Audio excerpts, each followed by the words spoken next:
Good morning বন্ধুরা, চলে এসেছি আজকে 10ই জুলাই। আজকে ভালো গুরু পূর্ণিমা। চলো আজকে ঘরদোরটা ভালো করে পরিষ্কার করে নিই। বেডশিট আর সব তুলে দিয়েছি, পাখা টাখা সব কিছু পরিষ্কার করে দিয়েছি। তো বৃহস্পতিবার আজকে, তো চলো পরিষ্কার টরিষ্কার করে নিই। এই যে এর এক্ষুনি স্নান হয়ে গেছে। Good morning. তাহলে স্নান হয়ে গেছে, ও স্কুলে যায়নি, ও সোমবার থেকে ওখানে পরীক্ষা, মনে হয় পরীক্ষা সোমবার থেকে, তো স্কুলে পাঠানো হয়নি। ও বিস্কিট খুঁজছে, সকালে একটু বিস্কিট টিস্কিট খাবে। আর আমাদের এই যে এগুলো, ও এক্ষুনি এগুলো মানে ওয়ারগুলো পরিয়ে দেবে, আমি এগুলো সব পরিষ্কার করে ফেলবো। আর এখানে বাসন আছে, বাসনগুলো সব পরিষ্কার করে ফেলবো। আর আজকে তো একদম ফুল নিরামিষ, অনেক কিছু খেতেও নেই শুনলাম, তো তাই জন্য আমি কিছু করতেও পারছি না। এখানে মোচা আছে, দেখো মোচা, এই যে মোচাটা আজকে করার কথা, কিন্তু সকলে অনেকেই বলছে যে মোচা টোচা খেতে নেই, কলার কোনো জিনিস, কলা গাছে কোনো জিনিস খেতে নেই, কলমি শাক, পুঁই শাক এগুলো সব খেতে নেই। তো কি করা যাবে, কী বা খাবো আজকে? তো এই জন্য আমরা কোনো পূর্ণিমাই মানি না, কিন্তু গুরু পূর্ণিমাটা মানতে হচ্ছে, কারণ আমাদের গুরু দীক্ষা নেওয়া হয়ে গেছে অলরেডি।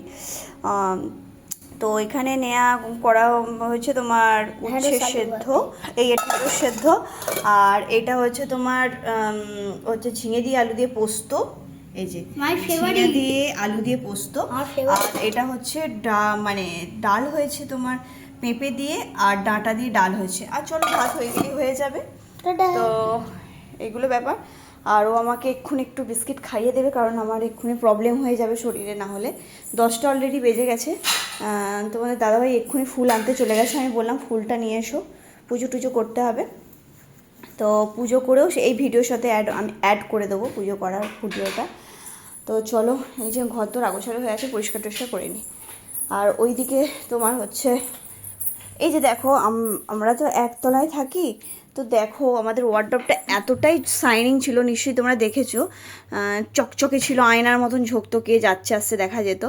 তো মানে হয়তো এতটাই বৃষ্টি হচ্ছে, জল জমছে নিচেতে, যে দেখো এগুলো ড্যাম্পের মতন, মানে এগুলো কেমন একটা ফ্যাকাশের মতন হয়ে গেছে, দেখেছো, ফ্যাকাশের মতন হয়ে গেছে। এই যে আসবাবপত্র ফ্যাকাশের মতন হয়ে গেছে। তো চলো, এখানে তো কাচাকুচি হচ্ছে অলরেডি। আমার ঘরদোর না একটু প্যাচ প্যাচ করলে, এই দেখো জল একটু জমেছে, এই সব চারিদিকে জল ভর্তি, এতটাই বৃষ্টি হয়েছে, কাচাকুচি হচ্ছে। আর বেডশিটটা কালকে করবো, নাহলে এখানে কোথাও কিচ্ছু শুকনো হবে না। দেখো বন্ধুরা, আকাশের ওয়েদারটা দেখো, আবার কখন কি চলে আসবে, তো কিছুই শুকনো হবে না। এত কিছু কোথায় শুকনো করবো তাও জানি না। ভাবছি এইখানে একটা পেরেক টেরেক করে ড্রিল করে এখানে দড়ি টড়ি টাঙাবো, কিন্তু কাউকে পাচ্ছি না, দেখি কি হয়। তো চলো বন্ধুরা, কাজটা সেরে নিই।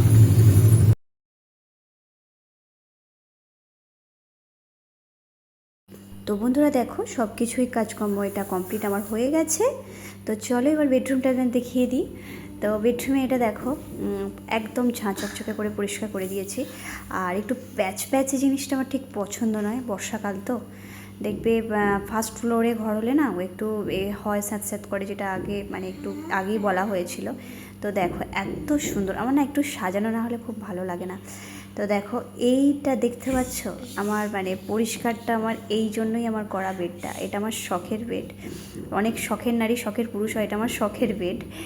এটা সকল প্রতিটা মেয়ের ক্ষেত্রে এটা শখের বেড হবে, কারণ যেটা বাবা দেয় বিয়েতে, এটা সেগুন কাঠের, ভীষণ শাইনিং যখন দিয়েছিল। আর এক ঘর থেকে এই ঘর থেকে এইবার স্থান পরিবর্তন করলে না খাটের 12টা বেজে যায়, তো আমারটা 12টা অনেকটাই বেজে গেছে। তো আমি খুবই খারাপ লাগে বেডটাকে দেখলে, মানে খাটটা যখন খুলে নিয়ে যাওয়া হয় কোথাও, এই জায়গায় সেই জায়গায় স্থান পরিবর্তন যখন হয়, তখন যে খাটটার উপর যে কত ধকল যায়। তবু তোমাদের দাদাভাই একবার পালিশ করে দিয়েছিল, কিন্তু পালিশটা খুব বাজে পালিশ দিয়েছিল, আমি স্যাটিসফাইড নয়। তো বন্ধুরা দেখো, আমার এটা খাটটা আমার জান, সেগুন কাঠের, ভীষণ ভারী। আর এর সঙ্গে এই টেবিলটাও মানে মানে এ ছিল, দিয়েছিল। তো এটাও সেগুন কাঠের, আর ভীষণ ভীষণ আমার কাছে দামি।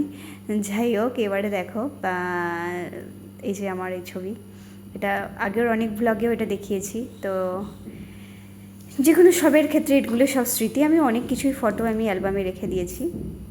আর আমি তো ফ্রেম টেম নেই, তো অনেক ফ্রেম অনেক পুজো হয়ে গেছে। এবার চলো, পুজো টুজো হয়ে গেল বন্ধুরা, তোমাদেরও সব পুজো হয়ে গেল তো, বলো তো। তো চলো বন্ধুরা।